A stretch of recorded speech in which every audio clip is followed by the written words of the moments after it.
Well, folks, the campaign season is officially in full swing, and the Operation Save Kamala Psyop is on.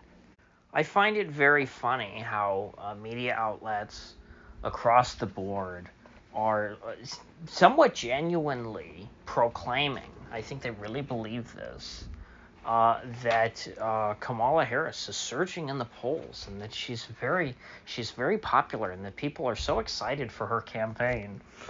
And I think that their idea is that she is going to continue to gain popularity from here, and eventually it will be over for the Orange Man. He will have no way of recovering, because Kamala is simply an electoral juggernaut. As of right now, Kamala Harris is polling, on average, it would seem, about 1% better than Joe Biden was. And keep in mind that Joe Biden, just this past week, when he dropped out, he was at the lowest that he's ever been. He was less popular than he's ever been. His poll numbers were worse than they've ever been. It looked like Trump could win like 35 states, maybe 40 states, depending on what polls you were looking at. Democratic internal polling, mind you, that's how bad it looked when Joe Biden was forced out of the race. And so now that Vice President Kamala Harris has stepped into his shoes, she's doing about 1% better. Now, there are some outlier, clear Psyop polls that show her, leading by 10 points or something ridiculous like that.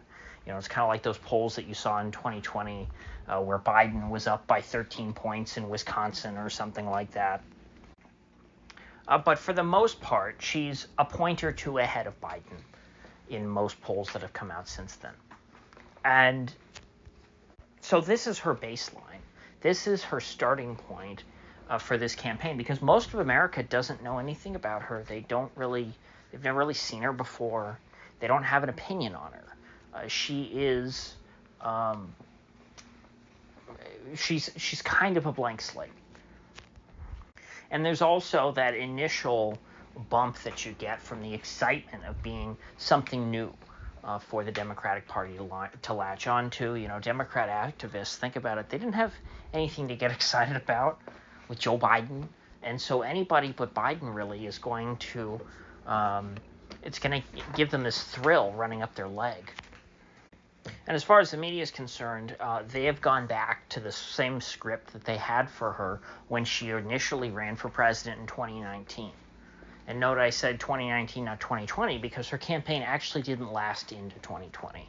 She had to drop out before we even got to the year 2020 because she was so unpopular, even amongst Democrats. She was unable to really register any meaningful level of support within the Democratic primary.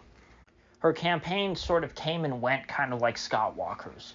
Scott Walker had a lot of, on the right sort of media hype around his candidacy. It was expected that he would be very strong. He won like 3 times statewide in the state of Wisconsin, which was at that point, a long-held blue state. And so he came onto the scene. He started this presidential campaign, spent a bunch of money, and then very quickly petered out, and nobody ever heard from Scott Walker ever again. And we saw something very similar with Kamala Harris. She came in, the donors were excited for her, the media was excited for her, she got all this great press, she got all this money thrown at her, and she pissed it away. It didn't get her anywhere.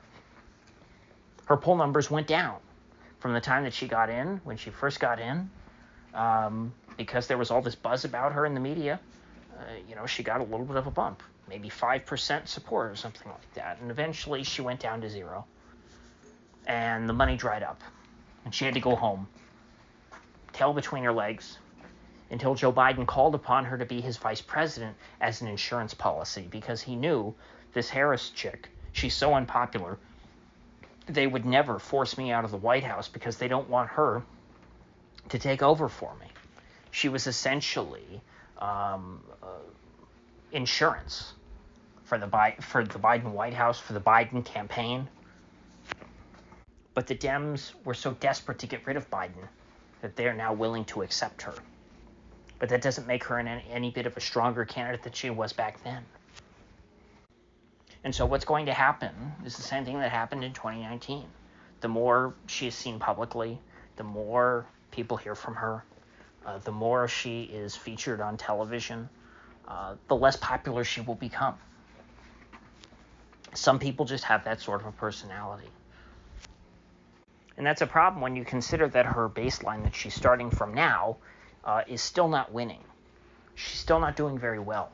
There are still national polls that are showing her losing to Donald Trump in the popular vote. Tell you what, folks, if a Republican wins the popular vote in America, even by one vote, that is a bad loss for the Democratic Party. In 2016, Donald Trump won 307 electoral votes and lost the popular vote. I think he lost it by 2 points or 4 points. It was a pretty decisive win in the popular vote for Hillary Clinton. Democrats have to win they have to win the popular vote plus. They need a pretty strong win in the popular vote in order to win in the Electoral College, because that's just the way that sort of the population breaks down. A lot of the Democratic vote is concentrated in deep blue states. And so, if as a starting point, as a baseline, Kamala Harris is losing the popular vote to Donald Trump, which, still, I don't think on election day that will end up happening. I think the Democrats will probably still win the popular vote. But if she's polling that way as a starting point, when I think her trajectory is going to be in the opposite direction, it's going to be an uphill battle for the Democrats to hang on to the support that she has as of right now, to hang on to this level of energy when there's nothing negative that's come out about her, when there haven't been any Kamala Harris attack ads, when she hasn't gotten down into the mud, when she hasn't been on a debate stage and stumped by Trump the way, like what just happened with Joe Biden. It's not like Kamala Harris is going to have some great moment when she's up on stage and she has, a really well-timed quip that's going to make Trump look stupid and make her look good. She's not good at that sort of thing. That's where she falls apart. She is not good at speaking extemporaneously. She can't speak off the cuff because she has no soul. She's a very fake person, and that's how she comes across. She doesn't have that natural political talent like someone like an Obama or a Clinton, Bill Clinton, not Hillary. Bill versus Hillary is a great comparison because they could not be more different in terms of their political acumen. Hillary is awful. Bill is brilliant. It's very similar when you compare Kamala Harris versus Barack Obama. I think Obama is a smug jerk, but his personality rubs a lot of people the right way.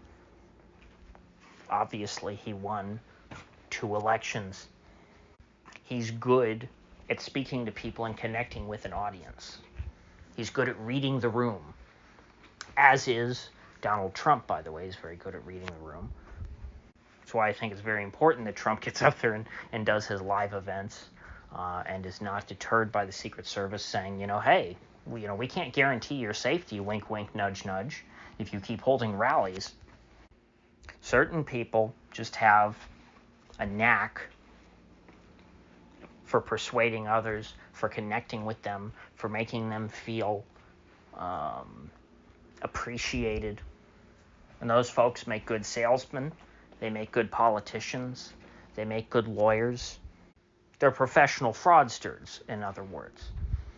And even though Kamala Harris has done that her entire life, she's not skilled in that profession. She is skilled in other areas which have allowed her to, let's say, latch herself on to more talented figures who have helped to elevate her in her career. At this point, the only thing that she has going for her, I guess, is like abortion.